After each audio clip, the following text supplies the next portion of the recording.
तिकडे नागपूरमध्ये अतिवृष्टी आणि येलो मोझॅकचा सोयाबीन पिकाला मोठा फटका बसलेला आहे। एकरी 25 ते 30 हजार रुपयांचा खर्च झालाय, मात्र उत्पादन 1 क्विंटलही झालं नाहीये। त्यामुळे शेतकरी हवालदिल झालाय।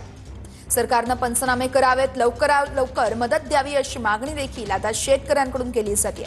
या संदर्भात आमच्या प्रतिनिधींनी घेतलेला आढावा बघूया।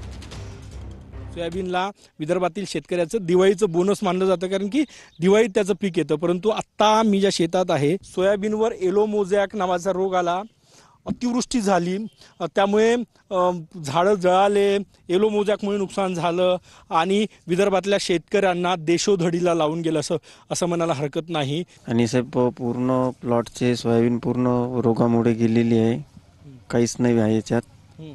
तर घरी काय न्यावं, आम्ही काय करावं? तातडीनं मुख्यमंत्री महोदयांनी सूचना केल्याप्रमाणे आदेशही निघाले आणि सगळी यंत्रणा कामाला लागलेली आहे।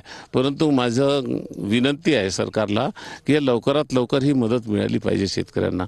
खूपच फार अडचणीचं झालेलं आहे। कॅमेरामॅन सचिन सायांसह गजानन उमाटे, TV9 मराठी।